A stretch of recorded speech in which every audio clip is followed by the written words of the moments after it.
नमस्कार दोस्तों, इस वीडियो में मैं आपको गंगोत्री मंदिर से गोमुख तक का पहाड़ी खतरनाक ट्रेक रूट दिखाऊंगा, जो गंगोत्री राष्ट्रीय उद्यान के भीतर स्थित है। इसे हम गंगा नदी के उद्गम की ओर यात्रा भी कह सकते हैं। गोमुख तपोवन ट्रेक पर आपको शिवलिंग पर्वत दिखाई देगा। माउंट शिवलिंग हमारे देश के सबसे खूबसूरत पहाड़ों में से एक है। सिर्फ पर्वत शिवलिंग ही नहीं, आप भागीरथी पर्वत बहनों को भी ऊपर से नीचे तक देख सकते हैं।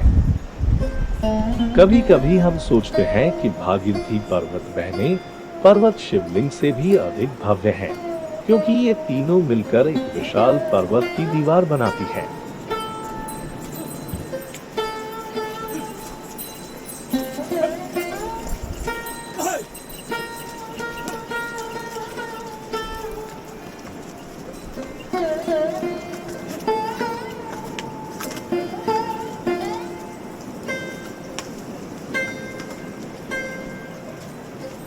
गोमुख तपोवन जैसे हिमालयी ट्रेक के लिए अच्छी शारीरिक फिटनेस की आवश्यकता होती है। ट्रेक रूट में लंबी चढ़ाई और खड़ी उतराई है।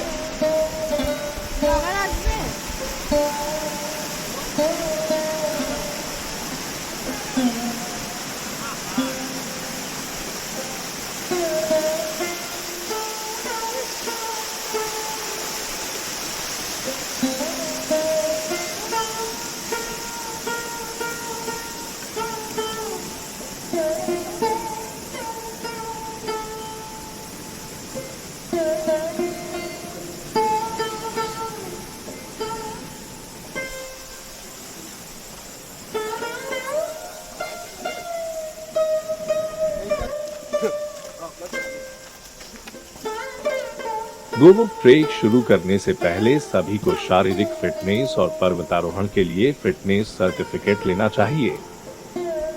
यदि उम्र 60 वर्ष से अधिक है तो यह प्रमाण पत्र मिलने की संभावना बहुत कम है। इस फिटनेस सर्टिफिकेट को लेने की जगह गंगोत्री मंदिर में प्रवेश करने से थोड़ी देर पहले मिल जाएगी। सरकारी अधिकारी शारीरिक जांच के बाद यह प्रमाण पत्र देते हैं। सर्टिफिकेट मिलने के अगले दिन हम सुबह 6 बजे निकल पड़े। गंगोत्री से एक दिन में पैदल चलकर गोमुख पहुंचना संभव नहीं है। पैदल यात्रा के 3 चरण होते हैं। पहले दिन गंगोत्री मंदिर से यात्रा शुरू करके शाम होने से पहले भोजबासा कैंप तक पहुंचने का प्रयास करना होगा।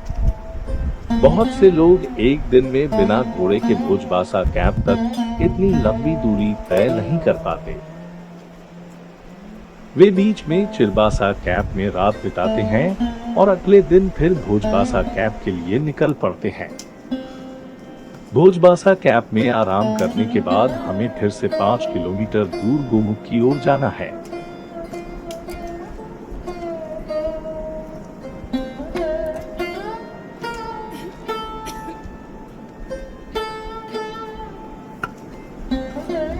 सुबह 5 बजे से 5:30 बजे के बीच यात्रा शुरू करने के बाद गंगोत्री मंदिर के बगल से पहाड़ी रास्ते पर खड़ी सीढ़ियां चढ़नी होती हैं। आपको लगभग 2 किलोमीटर के पहाड़ी रास्ते से चलकर गंगोत्री नेशनल पार्क के एंट्री चेक पॉइंट तक पहुंचना होगा।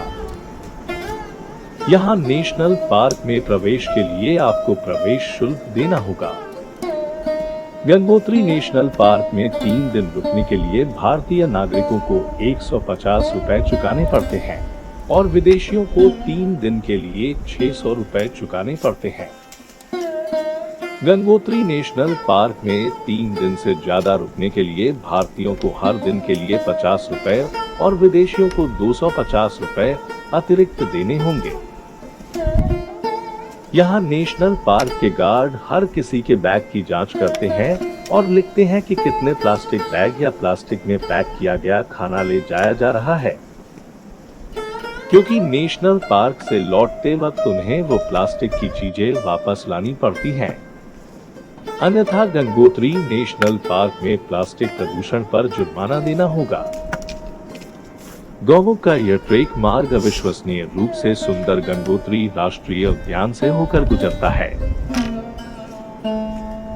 लेकिन गौमुख तक का पूरा रास्ता ऊबड़ खाबड़ और पथरीला है। आगे बढ़ने के लिए लगातार पत्थर से पत्थर की ओर कदम बढ़ाना पड़ता है।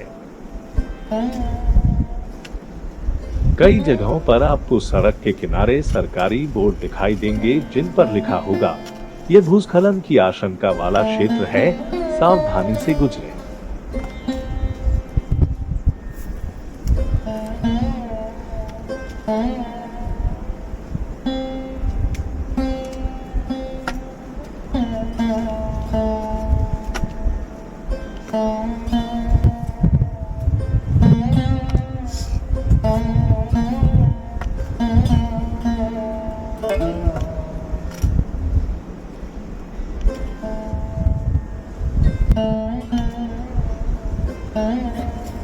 यह ट्रैकिंग मार्ग उस पथ के ठीक बगल में है जहां भागीरथी गोमुख से नीचे बहती है। भागीरथी के किनारे चलते हुए गढ़वाल हिमालय की मनमोहक सुंदरता को आश्चर्यचकित होकर देखना पड़ता है। हिमालय की तलहटी में इस पथरीले रास्ते पर अकेले चलने और भागीरथी की गर्जना सुनने का रोमांच अवर्णनीय है।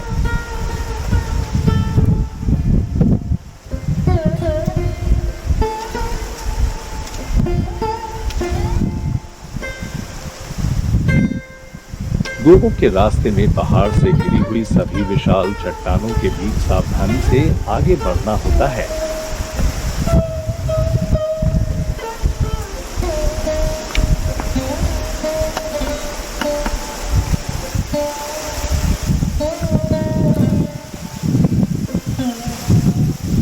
गौमुख के रास्ते में कई बार ऐसे छोटे बड़े पहाड़ी नाले को पार करना पड़ता है।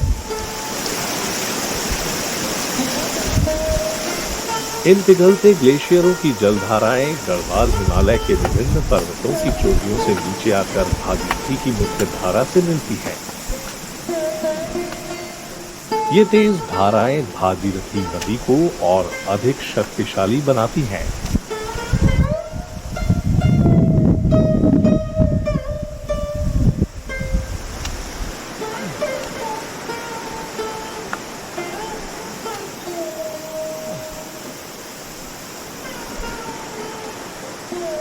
गढ़वाल हिमालय के विभिन्न पहाड़ों और पहाड़ी चोटियों से आने वाली असंख्य जल धाराएं भागीरथी की मुख्य धारा में मिलती हैं। बाद में भागीरथी कई अन्य छोटी नदियों और सहायक नदियों से मिलकर विशाल गंगा का निर्माण करती है।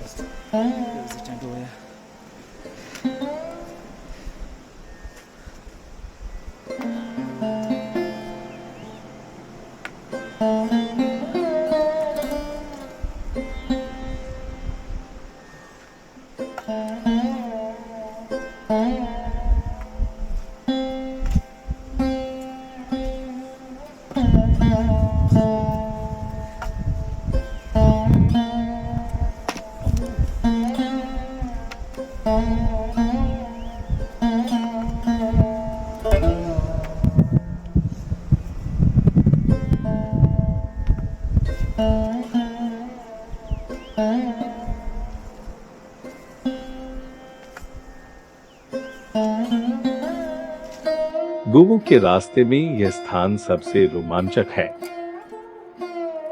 यह सड़क पहाड़ों की खड़ी चट्टानी ढलानों को काटकर बनाई गई है।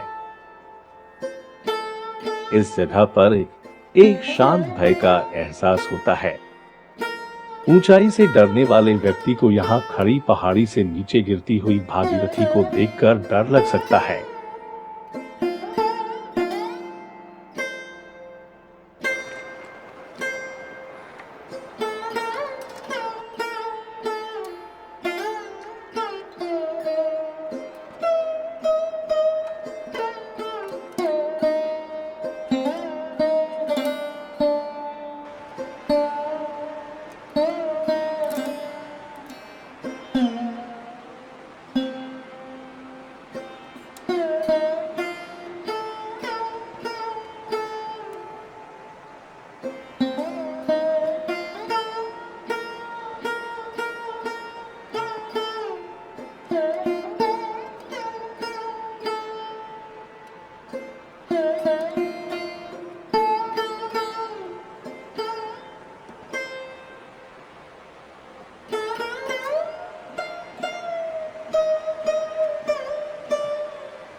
इस स्थान पर पानी की धारा खड़ी चट्टानी पर्वत से नीचे गिरती है। यह पहाड़ी जलधारा मार्ग का सबसे शुद्ध पीने का जल है, इसलिए यहाँ हमें पानी भी ज्यादा पीना पड़ता है और बोतल में भी भरना पड़ता है।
गढ़वाल हिमालय की इस जलधारा को पार करने के बाद हम यात्रा मार्ग के ठीक मध्य में स्थित चिलबासा कैंप पहुंचेंगे।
यहाँ सभी लोग खाना खाते हैं, आराम करते हैं और कई लोग रात भी गुजारते हैं।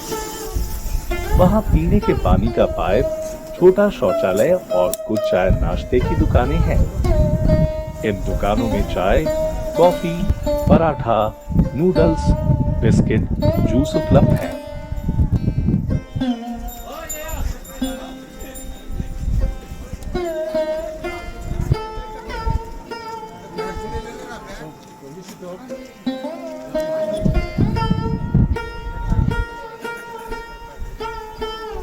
चिलबासा कैंप से निकलने के थोड़ी देर बाद नेशनल सिक्योरिटी गार्ड सभी ट्रैकर्स की दोबारा जांच करेगा, ताकि ये समझ सके कि रास्ते के बीच में कोई खतरे में गिरा है या नहीं।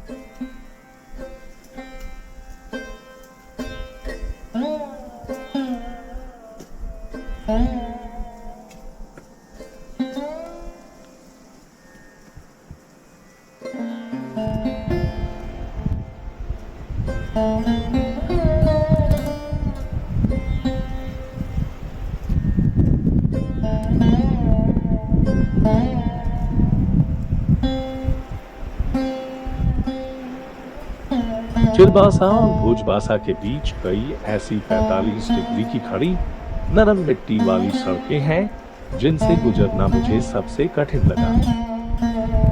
पैरों के नीचे बहुत खड़ी और ढीली मिट्टी थी, फिर 3 कदम चलने के बाद एक कदम पीछे खिसकना पड़ा। ऐसा नरम मिट्टी के भूस्खलन के कारण होता है।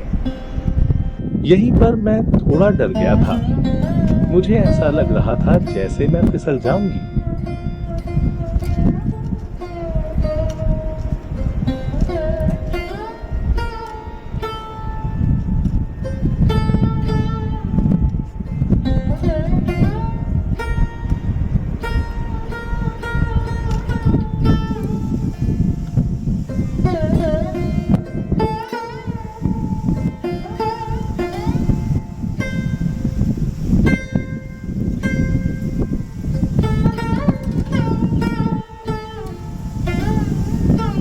जैसे जैसे गोमुख की ओर बढ़ते हैं, चारों ओर हरियाली कम होती जा रही है, ठंड बढ़ती जा रही है।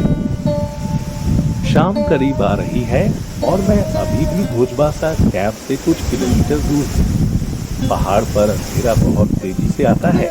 मेरी गति से ऐसा लगता है कि शिविर तक पहुँचने में शाम हो जाएगी। मुझे थर्मल इंसुलेटर पहनना पड़ा क्योंकि ठंड धीरे धीरे बढ़ रही थी।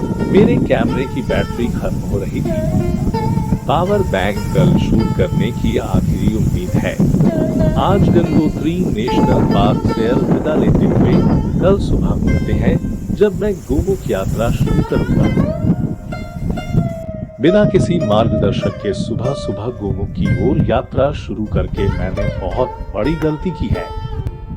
सुबह सुबह मैंने राष्ट्रीय सुरक्षा गार्ड के एक जवान से पूछा था कि गोमुख कौन सा रास्ता से जाना है। उन्होंने मुझसे भागीरथी के बाईं ओर नदी के किनारे चलने को कहा।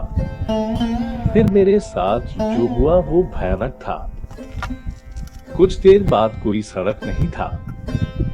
मूल सड़क नदी तट से कहीं अधिक ऊपर थी। थोड़ी देर बाद मुझे ऊपरी सड़क तक पहाड़ी पर चढ़ने के लिए बड़ी बड़ी चट्टानों पर लगभग रेंगना पड़ा। ऊपर का मार्ग गोमुख जाने का सबसे लोकप्रिय मार्ग था, लेकिन मुझे नहीं पता था कि गोमुख से कुछ 100 मीटर पहले ही भूस्खलन से रास्ता बंद हो गया है। जो लोग गोमुख के बाद तपोवन की ओर बढ़ते हैं, वे भोजबासा शिविर के पास भागीरथी को पार करते हैं, फिर नदी के दाईं ओर चलना शुरू करते हैं। अगर मैं सुबह सुबह भागीरथी के दाहिनी ओर से चला जाता तो मैं आसानी से गोमुख पहुंच जाता।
मुझे नहीं पता था कि मैं एक अवरुद्ध सड़क की ओर जा रहा हूँ जो हाल ही में हुए भूस्खलन से अवरुद्ध हो गई है। मेरी छोटी बहन और उसके पति मेरे यात्रा साथी थे, लेकिन वे मुझसे कुछ किलोमीटर पीछे थे। इसलिए मैं गंगोत्री मंदिर से लगभग अकेले ही ट्रैकिंग कर रहा था।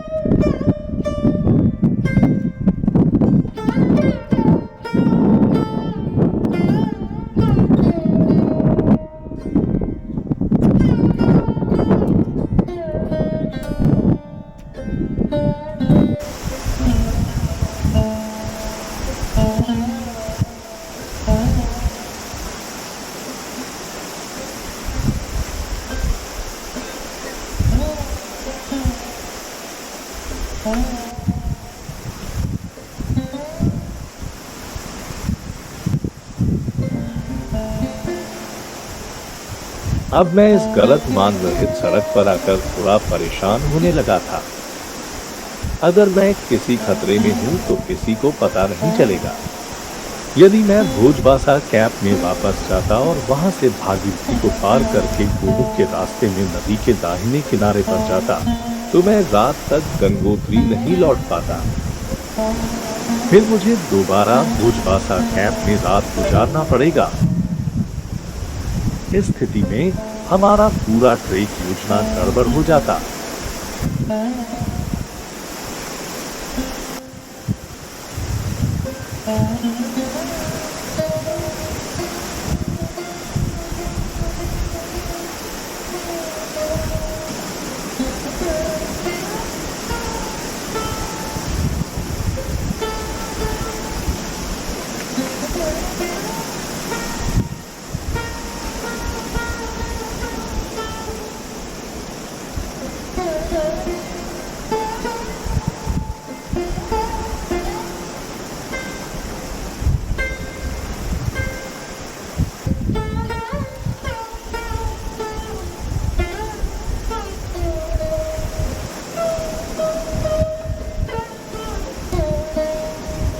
अब मैं गोमुख से केवल कुछ 100 मीटर की दूरी पर हूँ।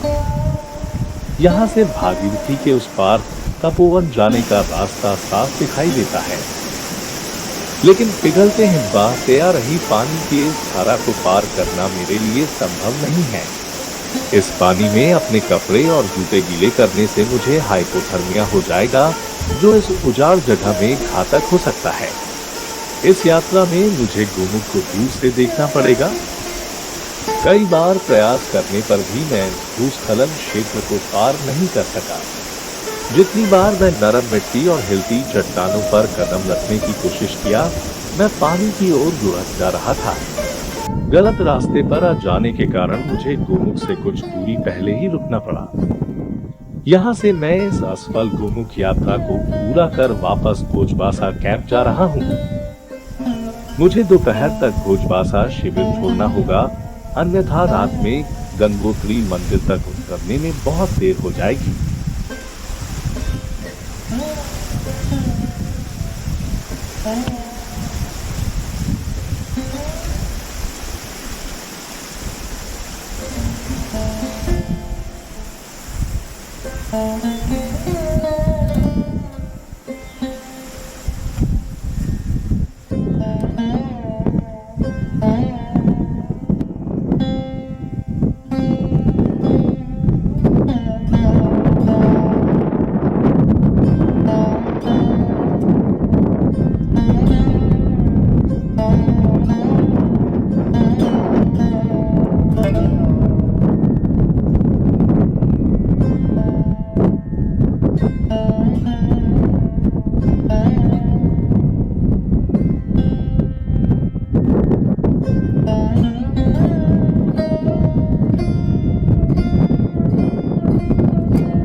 ये भोजबासा का GNVN पर्यटक विश्राम गृह एवं रेस्तरां। GNVN उत्तराखंड सरकार की गढ़वाल मंडल विकास निगम लिमिटेड है। वहाँ कुछ छात्रावास प्रकार की सोने की व्यवस्थाएं हैं, भोजन की सुविधाएं उपलब्ध है। यदि एक दिन में बहुत अधिक पर्यटक हो तो भीतरी आवास उपलब्ध नहीं हो सकता है। यदि भीतरी आवास उपलब्ध नहीं है तो आप घर के बाहर आवास बना सकते हैं, जहां कई स्थापित तंबू उपलब्ध हैं। ये तंबू बहुत बड़े हैं। प्रत्येक तंबू के अंदर कंबल और तकियों के साथ 10 से 12 कैंप खाट है। अगर आप इस टूरिस्ट रेस्ट हाउस में खाना पीना चाहते हैं तो आपको उन्हें पहले से सूचित करना होगा, लेकिन रात का खाना शाम 7 बजे कर लेना चाहिए, क्योंकि रात 8 बजे के बाद जनरेटर और सौर ऊर्जा से चलने वाली लाइटें नहीं मिलती। इसके बाद टूरिस्ट रेस्ट हाउस में सिर्फ मोमबत्तियां जलाई जाती हैं। हर किसी को जल्दी सोना पड़ता है, नहीं तो घर की मोमबत्ती बुझने पर अंधेरे में रहना पड़ता है। प्रत्येक कमरे में 8 लोगों के सोने के लिए 8 सिंगल बेड हैं। यहाँ पर्यटकों से प्रति व्यक्ति एक बिस्तर का किराया वसूला जाता है। कमरों में कोई ताला या कुंडी नहीं है। दरवाजे हमेशा खुले रहते हैं। यदि बिस्तर खाली है लोग आधी रात में भी मोमबत्तियां लेकर कमरे के अंदर आ सकते हैं। वे सबसे पहले रेस्ट हाउस के एक सिंगल बेड में एक रात रुकने के लिए एडवांस रकम लेते हैं। उसके बाद कोई भी जब चाहे कभी भी जा सकता है। यह मूल रूप से जमा देने वाले ठंडे वातावरण के भीतर एक बंद जगह में पैसे देकर सोने के लिए बिस्तर किराए पर लेने जैसी व्यवस्था है। गढ़वाल मंडल के इस विश्राम गृह के अलावा उजवासा में थोड़े से भुगतान पर ठहरने के लिए लाल बाबा आश्रम भी है। यहाँ कोई मोबाइल नेटवर्क उपलब्ध नहीं है।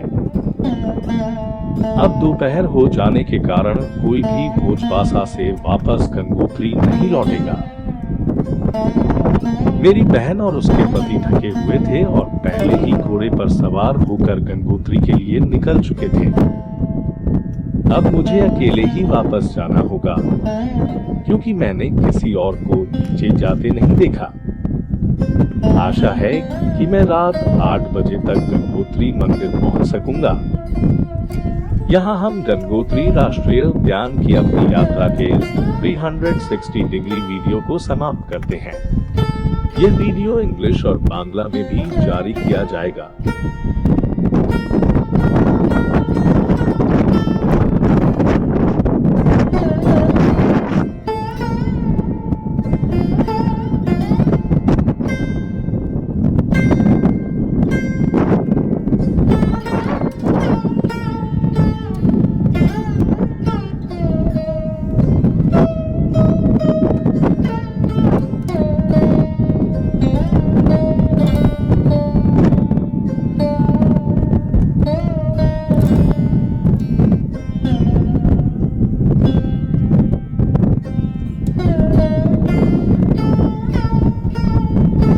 यह video 360 degree virtual reality mode में भी जारी किया जाएगा। इस यात्रा में साथ रहने के लिए धन्यवाद।